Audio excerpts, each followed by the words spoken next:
Hey y'all, this is Devin, and turn up the volume so you can hear me. This is Devin. Here we are again, writing daily writing. That's what it's all about. We are looking to become more proficient at writing, and we're going to talk about writers and tips. And today, we're going to talk about self-editing. That's sort of a wide thing, but basically I'm going to tell you some stories and we're going to get into what my favorite sort of like foolproof test is. It's not about grammar, but it is about how you can start getting the words on the page effectively. And after you've done that, this is a great way to check yourself. So let me start by saying this. Well, actually, let's back up that. A quick introduction about me. I'm Devin Galaudet within the No Traveler. I've been the editor-in-chief there for the last 13 years. I have an MFA in creative nonfiction, and my memoir, 10,000 Miles from My Dead Father's Ashes, is going to be released bookstores everywhere September 18th of this year. So I have a lot going on, but we're here to talk about writing, which is one of my favorite subjects. And honestly, part of the reason why I'm doing this is so I stay motivated. So I keep writing and I keep doing stuff on a daily basis that gets it all going. So I keep doing the thing that I love. And if you're like me, then you should check in with me, regardless of whether you're a novice or you've been doing this a long time. Hopefully we're going to cover lots of different subjects every single day.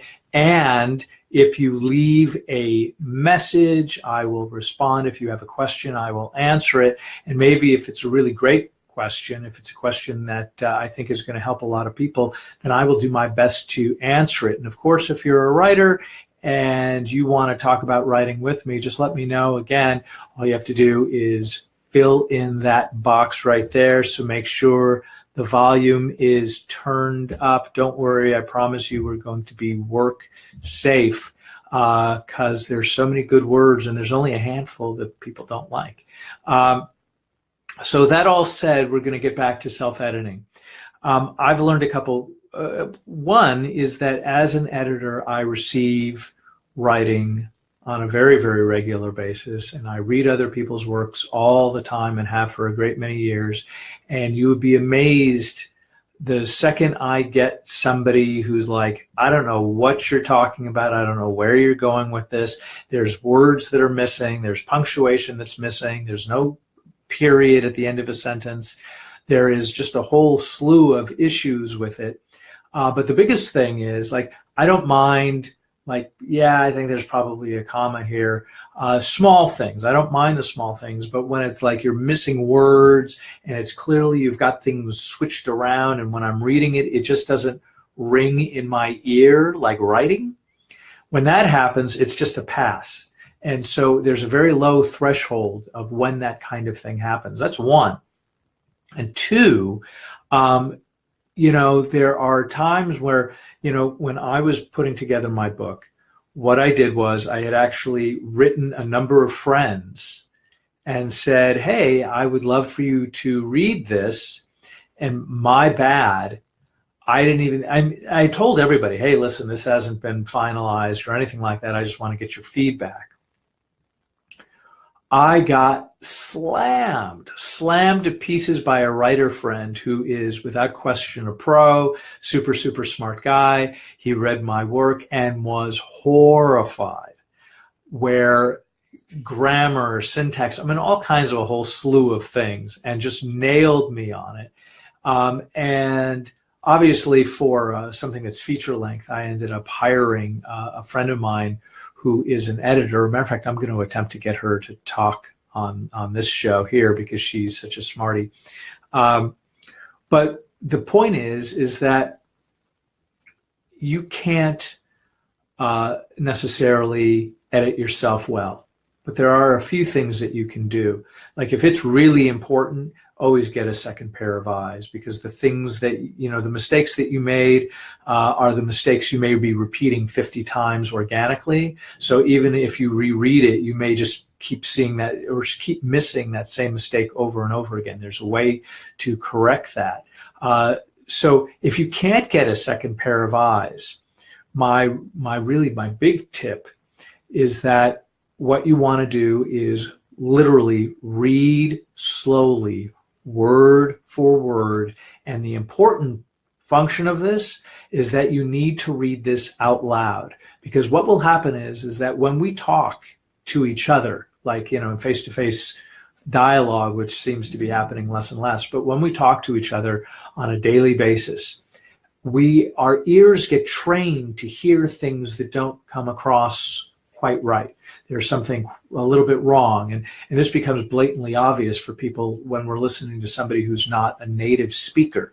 They're using the wrong verb tense, they're using the wrong thing, or they're using the wrong pronoun, they're using certain grammatical things that we take for granted. They have to practice. But our practice is that we have trained our ear to hear the words as they should come out. So what ends up happening is, if you're reading your own work and your tongue is either tripping along what it is that you're saying, then what you need to do is start slowing down and reading your own work word for word.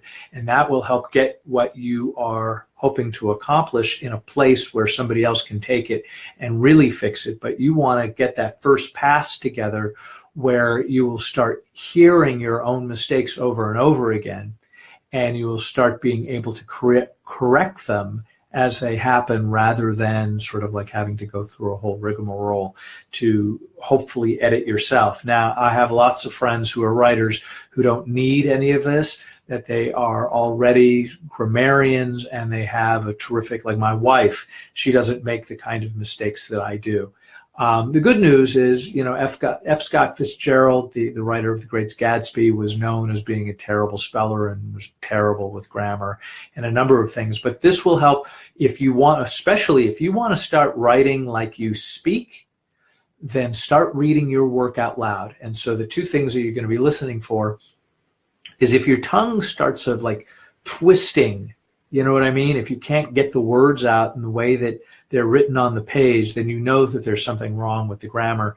And two, that if you are missing a word, and this is actually three things, if you are missing a word, you're going to start tripping over that immediately. So you're going to want to, get close and personal with that particular sentence. And the third thing, which now I've somehow miraculously forgot. So we have missing words, your tongue will trip over. The whole sentence is like out of whack, and you're going to trip over that again. And as well as adjectives, verbs. When you are having the wrong tense, if there's some weird POV, your mouth is going to hear that, and you're going to know it's going to be a cue for you to kind of stop, fix it, and really start examining that sentence more closely. Because what will be a minor mistake for you may be a glaring error to an editor. And if you are turning in, let's say, a magazine article to an editor like myself, and I see something that is glaring, there is a high likelihood that I'm not going to finish your work. I'm not going to finish reading it, which is the last thing that you want to do. So you always want to make sure that things are in shape. I think hiring an editor is a luxury. I think if you are writing a book, it's a requirement. I think you have to make sure that whatever it is that you're presenting to a professional person is going to be something where you give yourself every opportunity. So your words have to flow, at least in the manner in which you intended them to. So be mindful, if you can't hire an editor, that the very minimum is that you need to read your work word for word of what's actually printed on the page, and allow your ear to pick up the errors and the mistakes that you have done.